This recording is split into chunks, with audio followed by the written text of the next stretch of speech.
What are the presidential candidates' policies on EVs and clean energy?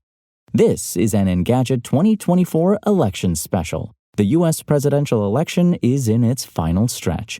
Before Election Day on November 5th, Engadget is looking at where the candidates, Kamala Harris and Donald Trump, stand on the most consequential tech issues of our day. First up, Kamala Harris. On the campaign trail, Harris hasn't announced any new major policy initiatives regarding EVs or clean energy. Mostly her comments on the matter have been broad, but seek to build on the work done by the Biden administration. Between the Infrastructure Investment and Jobs Act and the Inflation Reduction Act, IRA, the government invested hundreds of billions of dollars in charging stations, EV tax credits, EV manufacturing, wind, and solar. Earlier in her career as a senator from California and as a candidate in 2020's presidential primary, Harris staked out a particularly aggressive stance on EVs and clean energy and made them a core part of her political identity. She supported the Green New Deal and was a co-sponsor of the Zero Emission Vehicles Act of 2019, which would have required all passenger vehicles sold in the U.S. to be zero emissions by 2040. Harris has since backed off many of those stronger proposals, but remains a staunch proponent of using federal resources to build out EV and clean energy infrastructure. She was the tie-breaking vote for the IRA, which included directives to reduce carbon emissions by 40% by 2030 and included $370 billion for wind, solar, battery, and EV production. Much of the $1.1 trillion IRA money remains unspent, but the administration has sped up efforts to use those funds ahead of the election. That money has been used to expand charging station infrastructure, begin transitioning the USPS to electric delivery vehicles, and increase the amount of electricity produced by wind and solar. Through investments and tax breaks, IRA funds have been used to encourage companies to manufacture more EVs, solar panels, batteries, and related components in the U.S. That includes $100 million announced in May for small and medium-sized car companies to upgrade their factories for EV production. Harris and Biden have also talked up the fact that the IRA has created 170,000 clean energy jobs in just 1 year. The administration also placed stiff tariffs on EVs, 100%, and solar cells, 50%, imported from China. Another key component of the legislation are consumer tax credits for the purchase of electric heat pumps, rooftop solar, batteries, and EVs.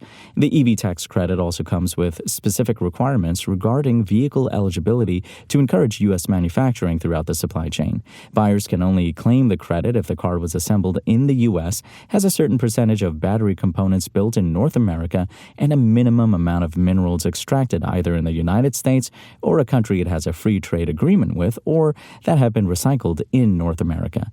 And each year, those requirements increase, ultimately reaching 100% of battery components in 2029 and 80% of critical minerals in 2027. Donald Trump.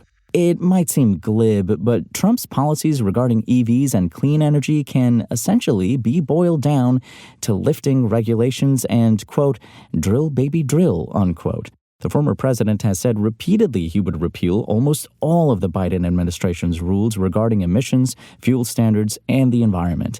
He also suggested he might get rid of the EV tax credit, which he tried and failed to do during his first term, claiming it unfairly influenced the market, primarily benefited the rich, and increased our reliance on China. Considering the price cap on eligible vehicles and requirements regarding component and mineral sourcing, that argument seems on shaky ground. Since securing Elon Musk's endorsement, Trump has softened some of his anti-EV rhetoric. However, he's given no indication he's actually reversed any of his positions. Trump has also said he will immediately rescind new fuel efficiency and emissions standards established by the Biden administration. He has argued the efficiency requirements are simply impossible for gasoline-powered cars to meet and effectively create a mandate that 67% of auto sales in the U.S. be EVs by 2032. Trump has been even more hostile to clean energy initiatives. Neither his platform nor the Republican Party's official platform document mentions solar energy at all. And wind energy is only mentioned on the Trump site to deride the Biden administration's, quote, insane wind subsidies, unquote, and generally dismiss windmills as dangerous and inefficient. The bulk of the Trump campaign's energy policies are focused on expanding oil and natural gas drilling and investing in nuclear power plants. But he is unlikely to try to end all the IRA's clean energy and EV initiatives, as they often lead to job creation in red states. In general, Donald Trump is skeptical of climate change and efforts to limit humans' impact on the environment.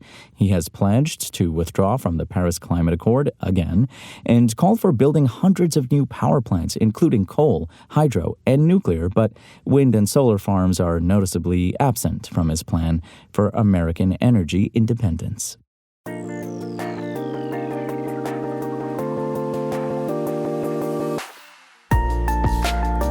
Thanks for listening to the show. Make sure to rate, review, and subscribe on Apple Podcasts. Today's show featured journalism by Engadget contributor Terrence O'Brien and was produced by Spoken Layer. I'm Imran Sheikh, and as always, we'll talk more tomorrow.